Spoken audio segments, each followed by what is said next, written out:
Back to our channel. എല്ലാവർക്കും നമ്മുടെ പുതിയൊരു വീഡിയോയിലേക്ക് സ്വാഗതം. ഇന്നത്തെ നമ്മുടെ വീഡിയോ എന്ന് പറയുന്നത് ഒരു വ്ളോഗ് വീഡിയോ ആണ്. സോ ഇപ്പം നമ്മളുള്ളത് ബേക്കലിലാണ്. കേരളത്തിൽ ആദ്യമായിട്ട് ബീച്ച് കാർണിവൽ നടക്കുകയാണ്. അത് നമ്മുടെ കാഞ്ഞങ്ങാട് ബേക്കൽ ഫോർട്ടിലാണ്. അപ്പോൾ പിന്നെ വരാതിരിക്കാൻ പറ്റുമോ?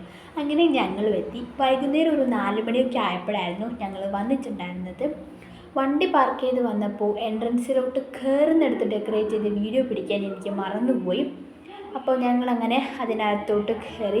മണിപ്പൂരി കാശ്മീരി ട്രൈബ്സിൻ്റെ ഒക്കെ ഒരു ഡെക്കോറിൻ്റെ ഒരു സംഭവമുണ്ട്. അതായിരുന്നു ഇവിടെ കൂടുതലായിട്ടും ഡെക്കറേറ്റ് ചെയ്തിട്ടുണ്ടായിരുന്നത്.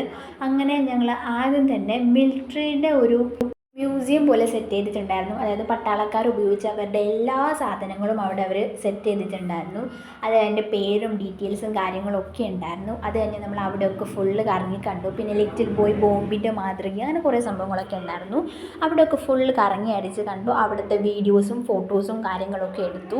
അത് കഴിഞ്ഞ ശേഷം അതിൻ്റെ ബാക്കിയായിട്ട് വരുന്ന സ്ഥലത്ത് ഈ പഴയ കാലത്ത് രാജാക്കന്മാരുടെ ഒക്കെ സമയത്ത് അവർ ഉപയോഗിച്ചിരുന്ന കുറേ ഐറ്റംസൊക്കെ ഉണ്ടായിരുന്നു. പിന്നെ ആദ്യം അങ്ങോട്ട് കയറി ചെന്നപ്പോൾ തന്നെ കണ്ടത് പൂമ്പാറ്റയുടെ കുറേ പടമൊക്കെ കൊടുത്തിട്ട് അതിൻ്റെ പേരൊക്കെ എഴുതിയിട്ട് ഒരു ഫ്രെയിമാണ്. നല്ല രസമുണ്ടായിരുന്നു കാണാൻ. എനിക്ക് ഭയങ്കര ഇഷ്ടപ്പെട്ടു. പിന്നെ പഴയ കാലത്ത് രാജാക്കന്മാരുടെ സമയത്തൊക്കെ ഉപയോഗിച്ചിരുന്ന ശംഖ്, അവർ പൂജാമുറിയിൽ അമ്പലത്തിലൊക്കെ ഉപയോഗിച്ചിരുന്ന വിളക്ക്, കൂജ, അങ്ങനത്തെ കുറേ സംഭവങ്ങളൊക്കെ ഉണ്ടായിരുന്നു. പിന്നെ ആ സമയത്ത് ഉപയോഗിച്ചിരുന്ന പൈസ, കത്തയച്ച സംഭവം, ഇന്ദിരാഗാന്ധി പ്രധാനമന്ത്രി ആയിരുന്ന സമയം മുതലുള്ള പത്രങ്ങൾ, പിന്നെ അന്നത്തെ ടൈപ്പ് റൈറ്റർ, വയലിൻ, ഫസ്റ്റത്തെ റേഡിയോ, കുറേ ശില്പങ്ങൾ, അഗ്രികൾച്ചർ റിലേറ്റഡ് ആയിട്ടുള്ള കുറേ സാധനങ്ങൾ, ശിവൻ്റെ വിഗ്രഹം, അങ്ങനത്തെ കുറേ സംഭവങ്ങളൊക്കെ ഉണ്ടായിരുന്നു അവിടെ.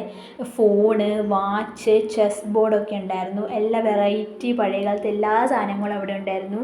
ബ്രിട്ടീഷിൻ്റെ സമയത്തുണ്ടായിരുന്ന പൈസകൾ, മൈക്രോസ്കോപ്പ്, അങ്ങനെ കുറേ സംഭവങ്ങളൊക്കെ ഉണ്ടായിരുന്നു. എല്ലാം നല്ല അടിപൊളിയായിരുന്നു. നല്ല രസമുണ്ടായിരുന്നു അതൊക്കെ ഇങ്ങനെ കറങ്ങി അടിച്ച് കാണാനായിട്ട്. അങ്ങനെ അതെല്ലാം കണ്ടു. അതിൻ്റെ എല്ലാത്തിൻ്റെയും വീഡിയോസും കാര്യങ്ങളൊക്കെ എടുത്തു. ഈ മ്യൂസിയത്തിൽ പഴയകാല സാധനങ്ങളൊക്കെ കാണുമ്പോൾ നമുക്ക് വല്ലാത്തൊരു അട്രാക്ഷൻ തോന്നും. അതിന് തൊടാനും അതിനെ എടുക്കാനും ഒക്കെ നല്ല രസമുണ്ടായിരുന്നു. ആ വെറൈറ്റി ടൈപ്പ് നമ്മൾ ഇതുവരെ കാണാത്ത എല്ലാ ടൈപ്പ് സാധനങ്ങളും അവിടെ ഉണ്ടായിരുന്നു. പിന്നെ കാലും കൊണ്ട് ചവിട്ടി വായിക്കുന്ന ഹാർമോണിയം, പിന്നെ വയലിന്, ഗിറ്റാർ, അങ്ങനെ എല്ലാ സംഭവങ്ങളും അവിടെ ഉണ്ടായിരുന്നു. നല്ല രസമുണ്ടായിരുന്നു അതൊക്കെ കാണാനായിട്ട്. പിന്നെ രാത്രിയിൽ ആ ഒരു ലൈറ്റൊക്കെ ഇട്ട് നല്ലൊരു വൈബൊക്കെ ആകുമ്പോൾ നല്ല അടിപൊളിയായിരുന്നു.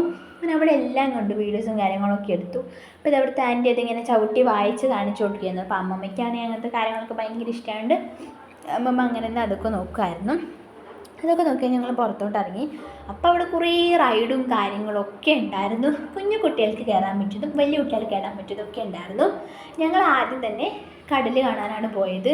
അങ്ങനെ കടൽ കണ്ടു. ടുട്ടുവിനെ വെള്ളത്തിലിറക്കി. പിന്നെ അവിടെ ഒട്ടക സഫാരിയും കുതിരവണ്ടിയും അല്ലാതെ കുതിരയുടെ പുറത്ത് പോകുന്നതൊക്കെ ഉണ്ടായിരുന്നു. നല്ല രസമുണ്ടായിരുന്നു. അപ്പോൾ ടുട്ടുമോൻ അങ്ങോട്ട് ചെന്നപ്പോൾ തന്നെ ഒട്ടകം പോകുന്നതാണ് കണ്ടത്. അപ്പോൾ പിന്നെ അവൻ അതൊക്കെ നോക്കിക്കൊണ്ട് കുറേ നേരം നിന്നു. പിന്നെ ഞാനും അവനും കൂടെ വെള്ളത്തിലിറങ്ങി അങ്ങനെ തിര വരുന്നതൊക്കെ നോക്കിക്കൊണ്ടിരുന്നു. കുറച്ച് വീഡിയോസും ഫോട്ടോസും ഒക്കെ എടുത്തു. അവൻ ഭയങ്കര ഹാപ്പിയായിരുന്നു. എല്ലാവരും ഭയങ്കര ഹാപ്പിയായിരുന്നു. നല്ല രസമുണ്ടായിരുന്നു. നമ്മൾ ബീച്ച് കാർണിവൽ കാണാൻ പോയതിൻ്റെ ഫുൾ വീഡിയോ ഒന്നും ഇതിനകത്ത് ഉൾപ്പെടുത്തിയിട്ടില്ല. കുറച്ച് മാത്രമേ ഉള്ളൂ. കാരണം അത് ഭയങ്കര ലെങ്തി ആവും. ഇത് 5 മിനിറ്റുള്ള വീഡിയോ ആണ്. സോ അപ്പോൾ ഇതിൻ്റെ ബാക്കി വീഡിയോ നമ്മൾ അടുത്ത പാർട്ടായിട്ട് ചെയ്യാമെന്നാണ് വിചാരിക്കുന്നത്. സോ എല്ലാവരും കാണണേ, സപ്പോർട്ട് ചെയ്യണേ. പിന്നെ ഇവിടെ ഇങ്ങനെ ഫോട്ടോ എടുക്കാൻ വേണ്ടിയിട്ട് ഫ്രെയിമും അതുപോലെ വേറെ കുറേ സംഭവങ്ങളൊക്കെ സെറ്റ് ചെയ്തിട്ടുണ്ടായിരുന്നു. അപ്പോൾ ടുട്ടുമോന് ഇതാ ഊഞ്ഞാലയിലിരുന്ന് ആടാണ്. അവൻ എവിടെ പോയാലും ഊഞ്ഞാല കണ്ട അവനതൊരു വീക്ക്നെസ്സാണ്. അതുകൊണ്ട് അവൻ്റെ ഊഞ്ഞാലയിലെത്തി അമ്മമ്മ ആട്ടിക്കൊണ്ടിരിക്കുകയാണ്. പിന്നെ അപ്പുറത്ത് വേറൊരു കൊച്ചിരുന്ന് ആട്ടുന്നുണ്ടായിരുന്നു. അപ്പോൾ അവനെയും നോക്കിക്കൊണ്ടിരിക്കുകയായിരുന്നു ടുട്ടു. അത് കഴിഞ്ഞ് കുറേ നേരം നടന്നു. പിന്നെ അവിടെ ഉണ്ടായിരുന്നു ഇങ്ങനെ സിപ്പ് ലൈൻ റോപ്പിൽ കൂടെ പോകുന്ന സംഭവം, സ്കൈ സൈക്ലിങ്ങും, ഭയങ്കര വെറൈറ്റി ആയിട്ടുള്ള ഒരുപാട് സംഭവങ്ങളുണ്ടായിരുന്നു. എല്ലാം നല്ല രസമായിരുന്നു. പിന്നെ ഈ ഒരു തീവണ്ടി ഉണ്ടല്ലോ, ഇതിനകത്ത് ഞങ്ങൾ കയറി. ഞാനും അമ്മാമ്മയും ടുട്ടുമോനും കൂടെ കയറി. ടുട്ടു ആണെങ്കിൽ അപ്പുറത്തൂടെയും ഇപ്പുറത്തൂടെയും പോകുമ്പോൾ അമ്മയ്ക്കും അച്ഛനും ഹായ് അണിച്ചുകൊണ്ടിരിക്കുകയായിരുന്നു. അത് നല്ല അടിപൊളിയായിരുന്നു. കുറച്ച് നേരം അതിനകത്ത് കയറി. പിന്നെ വേറൊരു കാറ് സംഭവമൊക്കെ ഉണ്ടായിരുന്നു, അതിനകത്തൊക്കെ കയറി. അതിൻ്റെയൊക്കെ വീഡിയോ പുറകെ വരുന്നുണ്ട്. സോ ഫുള്ള് ഞാൻ ഡബ് ചെയ്യുന്നില്ല, ബാക്കി മ്യൂസിക് ഇടയാണ്. സോ വീഡിയോ ഇഷ്ടപ്പെട്ടെങ്കിൽ ലൈക്ക് ചെയ്യണേ, ഷെയർ ചെയ്യണേ, ചാനൽ ഇഷ്ടപ്പെട്ടാൽ സബ്സ്ക്രൈബ് ചെയ്യാം. സോ അടുത്തൊരു വീഡിയോ വീണ്ടും കാണുന്നതായിരിക്കും. Love you all and by.